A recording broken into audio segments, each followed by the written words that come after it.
All right, so important rules for the quest sheet. All right, first thing, nobody can get more than one level per week. Okay, so I have a way that I recommend doing this, but you can make it whatever you want to make it. Okay, my recommendation for starting off is you have 10 quests, and then each quest is worth 10 experience points. Now, one of those 10 needs to be making the sheet for next week, because you're going to have a mix of things. Some of them are going to be things you do every day, some of them are going to be things you do twice a week, 4 times a week, whatever. Okay? And we don't want to make it too complicated to do the math on getting levels, because most of the time they're not going to nail every single thing, especially at the beginning, and that's okay. It's up to you whether you want to give them a way to get bonus XP during the week. For me personally, I don't let myself do that, because then that gives me more incentive to nail it every week. If I give myself a way to make up for the week prior, then I have found, for me personally, it's a lot easier for me to not take care of what I need to take care of. Okay, but it's sort of up to you how you want to handle that, because you're the quest giver. Okay, and also keep in mind, all the kids that do this, when they get to level 8, the dojo is going to give them a patch. And I have been saying everybody that gets to level 8 during the summer, but it's when somebody gets to level 8. If it takes them till October, then in October they'll get their patch. Like, I don't want to leave anybody out on that, because I think it's important. Okay, but so it's sort of up to you how you want to handle that aspect. All right, but only one level per week is one of my hard rules. Okay, and some of that is because, like, if you decide, oh, we'll do 100 XP for level, and then they pick 20 things and they're really, really disciplined and really, really focused, all of those things are great. But then if they're getting like 2 levels a week, then we're not even out of June. I've already given them a patch, and there are a bunch of other kids that are approaching it a little bit differently. And I don't want to create that dynamic. Okay, because it's really the long term. Like, in order to really, really get something out of this, they need to do it for more than a month. And so we want to kind of structure it in a way where, it's going to take 2 months of work to get there, or even a little bit longer than 2 months of work. And that's what I'm aiming at. What I recommend, okay, is for your first 10 quests, and this will be on the sheet. Okay, I'm going to just read.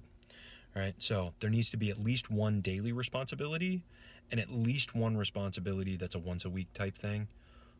And so whether that's mowing the lawn, or something similar, there's going to be a responsibility that they don't have to perform every day, that they don't have to perform 3 times a week. It's something that's like once. That might be cleaning in a bathroom. It could be all kinds of stuff. But either way, like a once a week task. And then a responsibility that is 2, 3, or 4 times a week.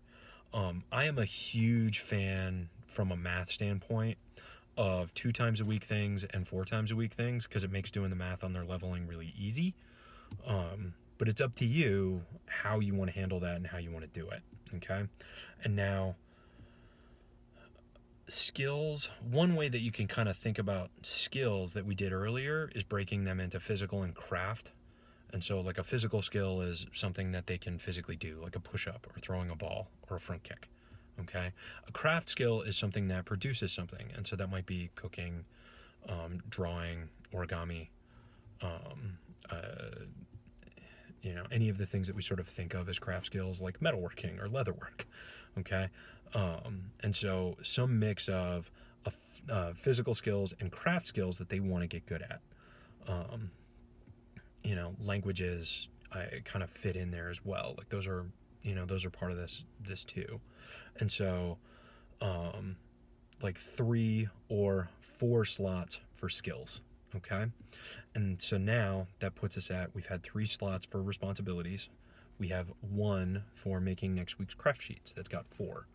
And so our remaining 6 slots, you want to kind of mix skills and goals. Okay, and so if you've got 3 responsibilities, the quest sheet for next week, that remaining 6, maybe you do 3 skills, 3 goals. Maybe you do 4 skills, 2 goals. It depends, okay? And so if the goal involves improving their skills, that fits in. If the goal is that they need to learn a little bit more about something so that they know what they have to get good at in order to pursue a goal, maybe maybe they want to learn how maybe they want to learn how to change a tire. We'll use that as an example. Now, there's going to be somebody at home that knows how to show them how to do that, okay? But for whatever reason, let's say there isn't somebody that can show them, okay? Well, then one of their tasks for that week might be, well, okay, how do I find someone, or how do I find a resource that can teach me how to do this thing that's on my goals list, okay? And so as I collect that information, okay, collecting it becomes something that has to go on my skill sheet or go on my quest sheet, okay? And so that might involve hitting the internet. It might mean going to the library. Could be all kinds of stuff. Whatever's right for you is totally fine, okay? Throwing a curveball. Maybe nobody in the family knows how to throw a curveball. Okay, how do we do that? Let's go to the internet. Find out what the internet can teach us about that. And so maybe, we learn the physics around the curveball. We learn all the things that make that work. And then that's 1 week's movement towards that goal. Okay. And then once you've got that part done, well, now pursuing it becomes a physical skill. And then it's a skill that you have to practice and develop and work on. Okay. Or using karate as an example, let's say they need to learn downward tiger. And so then, well, I have to learn downward tiger before I can practice downward tiger to be able to get to my next level. And so learn downward tiger might be something on the list. Okay. And so that's a part of our quest sheet and our leveling. It's figuring out those intermittent goals and where they fit in. Okay. And ultimately, again, all this stuff is up to you guys to kind of be the gatekeepers on this and help them keep track of what they have to research in order to be able to do, what they have to practice in order to be able to do it better, all that kind of stuff. That's where this fits in, okay? And now the last step is going to be our boss battle, okay? And you can think about this however you want to. I think about it as a boss battle, and you do a boss battle every week in order to level up. But you can, whatever language you want to use on this is totally fine.